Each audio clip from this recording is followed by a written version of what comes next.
Shalom. Shalom. Perkenalkan, nama saya, kalau di Katolik saya Romo Widi, kalau di Ortodoks saya Romo Hermanus, kalau di Protestan saya Pendeta Widi. Jadi Bapak itu yang benar yang dari mana? Allah itu Tritunggal, jangan you bikin Tritunggal sendiri. Jadi yang mana? Pakai abnoma, pakai abnoma bahasa Arab. Tapi di dalam pendekatan yang okumene, saya Rompen Widi. Rompen itu singkatan dari Romo dan Pendeta. Kenapa? Memang saya bergerak di bidang ekumene, namun dalam perspektif Katolik, dan itu di Indonesia belum ada. Padahal saya juga ditahbis sebagai pendeta, jadi Rompen, Romo Pendeta. Nah,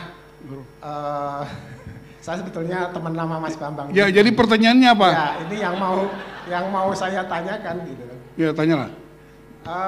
Yang dijelaskan kan sebetulnya di dalam judul adalah tentang apa itu bidat. Nah, yang dijelaskan ini adalah bidat dalam konteks sejarah gereja yang lama. Padahal yang bidat membidatkan itu bukan para almarhum, tapi kan sekarang. Kita yang masih hidup itu kan yang bidat membidatkan. Tapi kata bidat membidatkan sekarang itu tentu beda dengan bidat pada waktu itu. Karena waktu itu bidat itu konteksnya gereja yang bersatu. Nah, kalau sekarang anak cucu gereja kan sudah banyak. Bahkan yang diakui ataupun yang tidak, yang haram ataupun yang halal. Nah, pertanyaannya dalam konteks sekarang, karena saya kan untuk kesatuan gereja itu konteksnya sekarang tidak bisa bertolak dari konteks pada waktu itu.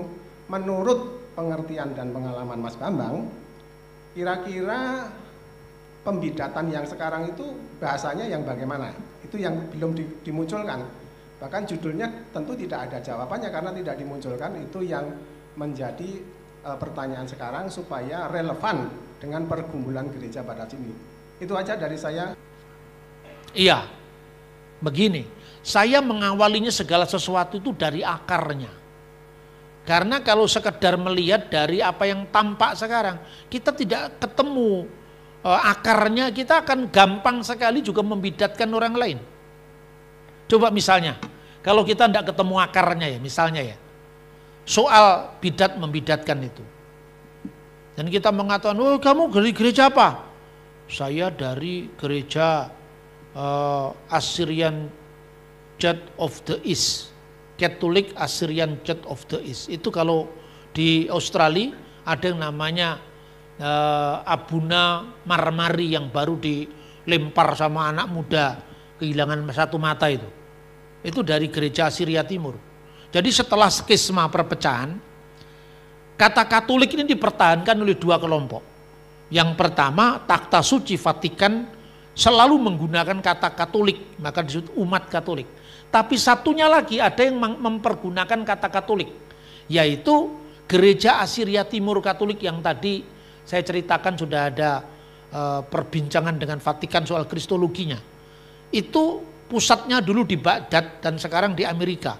Ada Patriark Mardin H misalnya. Itu juga mengenalkan kata diri kami adalah orang-orang Katolik Syria Timur. Namanya Katolik, dia tidak menyebut Ortodok. Semuanya menyebut Kristen toh. Tapi dari Takhta Suci Alexandria dengan Antioquia, dia untuk membedakan diri dengan yang Roma tadi, menyebut dirinya Ortodok. Jadi yang menyebut dirinya Ortodok itu kenapa? Karena jalan lurus, ya ajaran yang benar. Itu mengingatkan pada sebutan lain selain Kristen dan Nasrani dalam Alkitab, yaitu apa? Pengikut jalan Tuhan. Luruskanlah jalan baginya, luruskanlah jalan Tuhan. Lurus itu adalah ortos, doksa itu ajaran, ajaran yang lurus. Jadi nama ortodok ini dimunculkan untuk membedakan diri mereka dengan saingannya yang di Roma. Gitu loh kira-kira.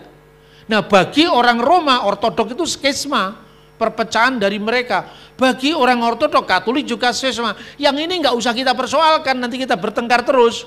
Skisma masing-masing gitu loh.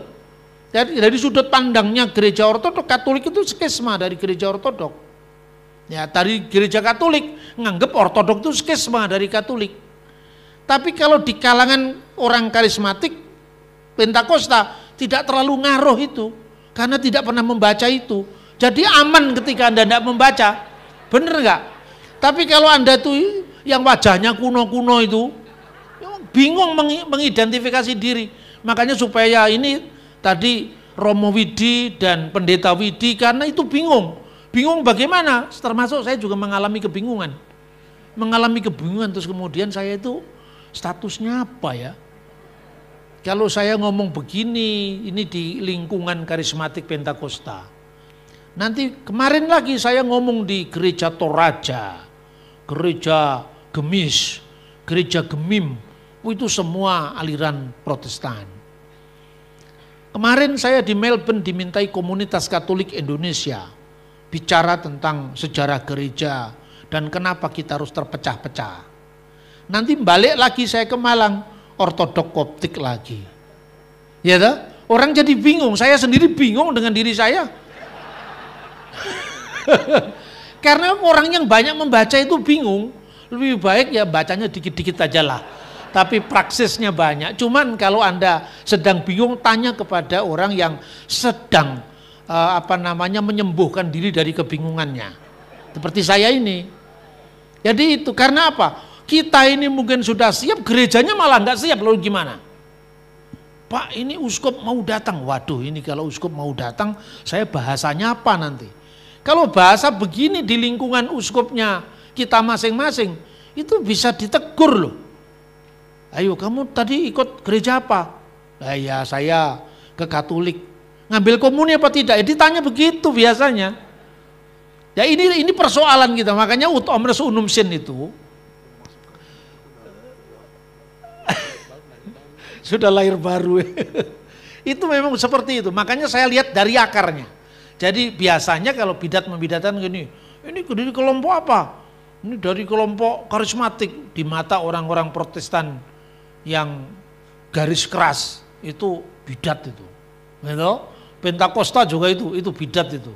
Tapi orang Pentakosta karena dibidat-bidatkan balas, sesat kamu. Itu kan gitu kan? Makanya kita lihat itu apa kriterianya dulu pertama kali. Kata bidat itu kan karena dia melakukan seleksi. Jadi mana yang cocok dengan dirinya diambil, yang nggak cocok dibuang. Itu ada kriterianya sebetulnya. Nah, bagi saya apa yang menyatukan kita ini? Pengakuan iman tadi. Tentang ketritunggalan Allah itu disepakati sebelum gereja pecah kan. Jadi Anda luar biasa loh. Anda kalau pergi ke gereja Assyria Timur di Baghdad, Irak sana, itu pengakuannya sama dengan pengakuan iman gereja Protestan Maluku. Ya pengakuan iman Nikia Konstantinopel. Tahun depan saya dihubungi oleh komunitas Katolik di Jakarta. Pak, nanti Bapak bisa nggak menyampaikan 1700 tahun peringatan konsili Nikea? Bisa, kalau saya selalu bisa.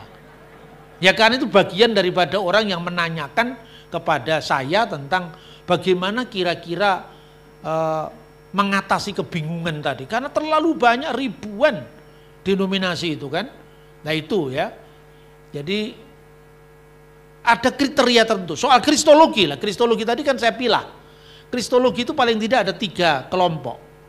Kalsedon, non-kalsedon, pre-kalsedon.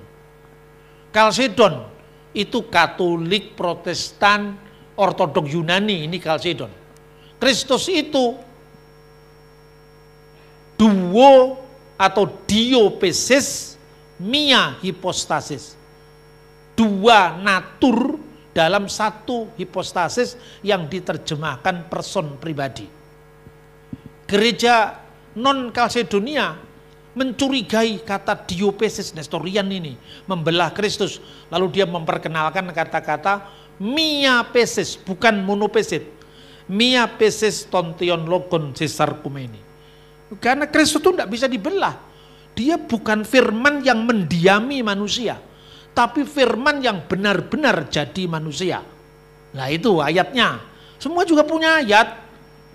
Nah satunya lagi, yang satunya itu pre-Kalsedonia, itu gereja Assyria Timur tadi, gereja Katolik Assyria Timur. Ini mengatakan Kristus itu satu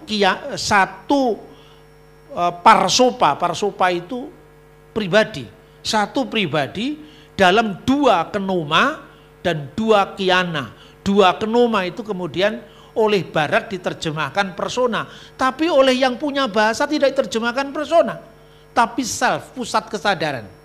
Lah, parsopa itu adalah konkretisasi dari pusat kesadaran. Kan angel toh, sulit kan yang begini. Tapi intinya apa? Intinya Kristus sepenuhnya manusia, sepenuhnya Allah. Yang tidak kelihatan itu Allah, yang kelihatan itu manusia. Sehakikat dengan Allah sebagai firman Allah, sehakikat sebagai manusia dalam turunnya ke dunia. Clear kan sebetulnya. Tapi kalau kita berdebat dengan produk-produk bahasa ini memerlukan waktu yang panjang dan dikonsultasi-konsultasi teologis bagi yang belajar teologi.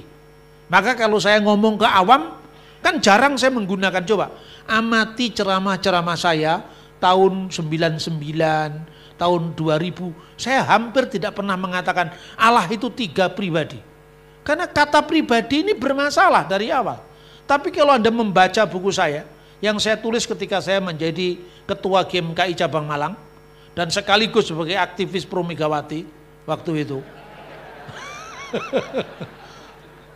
Jadi saya ini ya orang politik, ya orang pemikir, tapi akhirnya pemikiran saya lebih saya beri tempat ketimbang politiknya yang isu dele sore tempe. Itu kira-kira ya. Maka ini kan kristologinya ini clear sekarang. Di pertemuan Wadi El Natron tahun 90, mereka menandatangani kesepakatan dan saling mencabut anatema. Saling mencabut kutukan.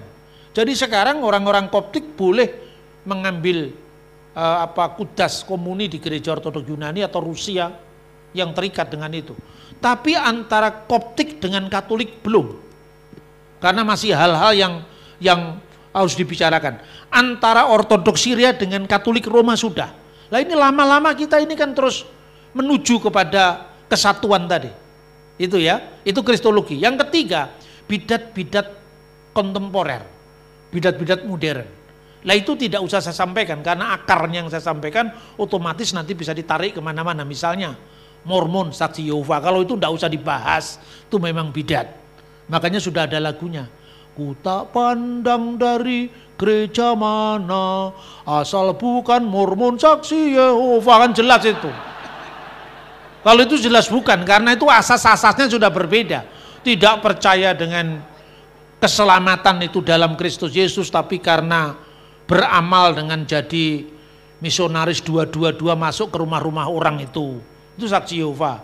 Terus kemudian saya ditanya, Pak, kenapa Bapak tidak mau mengakui Saksi Yehova? Nah karena Saksi Yehova juga tidak mau mengaku saya. Itu kalau ngomong dalam konteks kebangsaan. Kalau di dalam konteks gereja saya katakan itu bidat. Tapi kalau ketika saya keluar di luar, masa orang MUI tahu bidat atau bidat? Kan itu urutannya berbeda. Kenapa Bapak tidak mau mengakui Saksi Yehova? Kan itu Kristen juga, mereka mengakunya Kristen, Pak. Tapi ini kan persekutuan gereja-gereja. Lah mereka tidak punya gereja. Lu masa Pak? Tanya apa Saksi Yehova? Rumah ibadatnya namanya apa Pak? Balai Kerajaan. Loh ya kan Balai Kerajaan. Lah ini persekutuan gereja. Ya otomatis kita tidak mau terima. Clear sudah. Kalau diajak ngomong, mereka tidak percaya Tritunggal. Malah seneng tuh. Wah ini diadu domba malahan. Makanya kadang-kadang tema bidat non bidat ini dijadikan setan untuk mengadu domba gereja. Makanya yang begini tunda, jangan ngomong di luar. Kalau di luar saya hanya bersaksi tentang siapa Yesus yang disalahpahami. Orang mengatakan Alkitab dipalsukan, saya tunjukkan naskah laut mati, saya tunjukkan Dead Sea Scroll yang usianya lebih dari 2000 tahun. Lah yang kamu tuduh palsu punya Alkitab yang usianya 2000 tahun lebih. Lah terus punya kamu mana? Bingung sendiri kan? Yang begini yang saya tekankan, tapi ketika ngomong tentang primat Petrus oleh Paus ya, kamu apa Katolik ya wis melok aku wis ora melu, aku melu dhewe gitu loh. Kalau kamu Protestan, nah terus akhirnya apa saya tunjukkan. Sekarang kan ramenya orang bidat membidatkan. Luther itu bidat, oh, itu ada Romo yang ngomong begitu. Tapi Romo-Romo yang lain enggak. Saya tanya Romo, itu ya biar aja urusannya dia. Karena di kalangan non-Katolik juga banyak yang nyebut Katolik bidat. Terus saya bilang biar kapok ya, makanya jangan suka membidatkan orang lain. Ini kan reaksi daripada aksi. Katolik selama ini kan banyak disalahpahami. Makanya orang Katolik ya lama-lama menunjukkan identitasnya lah. Kira-kira seperti itu. Maka kalau rujukannya Katolik ya jangan melihat Romo ini, Romo itu. Lihat Konsili Vatikan II dong.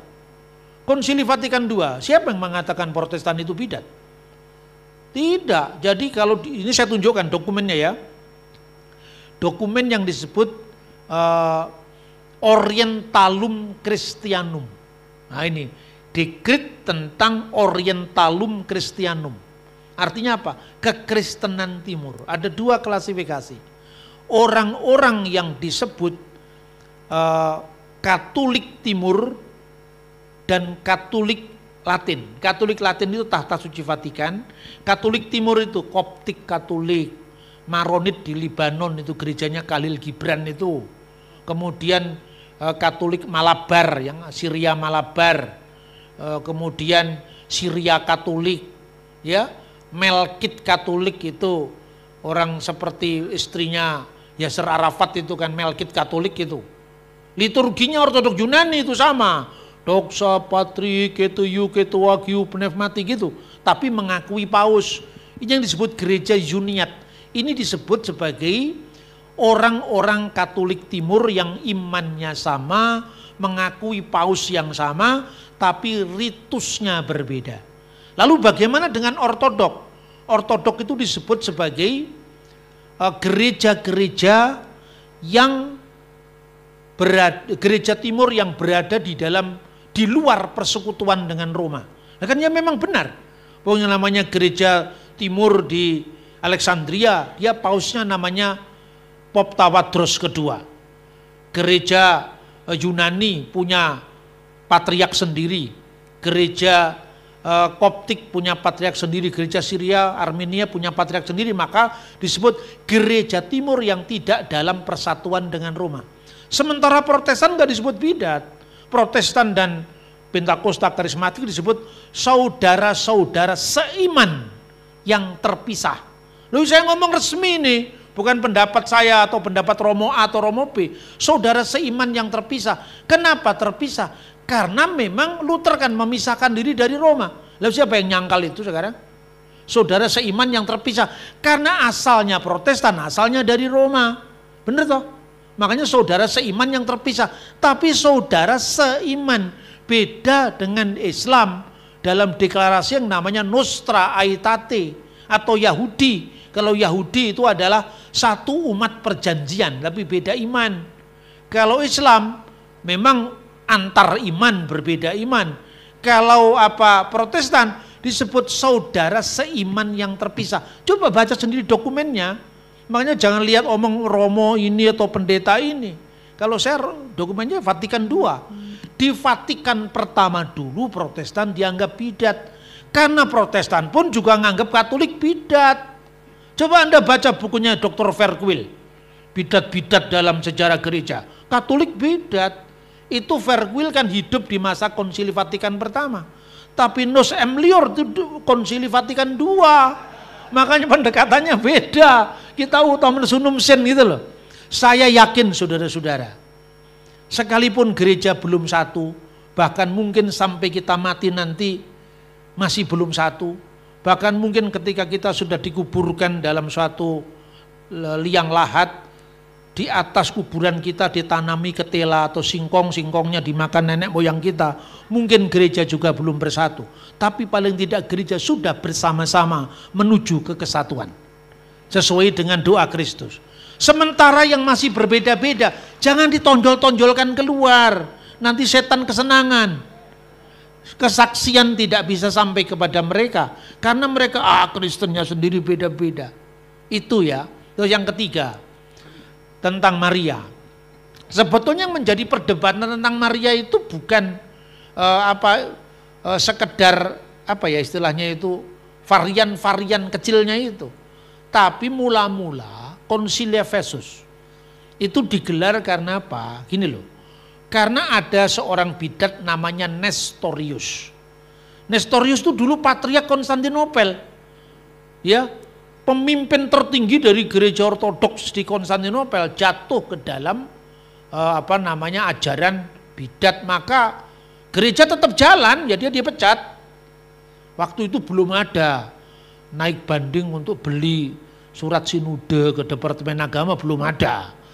Ya toh, zaman dulu belum ada. Kalau sudah diekskomunikasi bener-bener dia tidak bisa mengajar. Tapi kalau sekarang ini karena alam demokrasi, ya kalau dia dinyatakan bidat oleh satu sinodenya, bikin sinode sendiri, ngumpulin tanda tangan, ya kan? Karena yang menentukan gereja sekarang ini pemerintah, gitu loh kira-kira. Ya, Nestorius itu mengatakan Maria itu bukan Theotokos, tapi hanya Christotokos. Bukan bundanya Allah, tapi bundanya Kristus. Itu kira-kira seperti itu.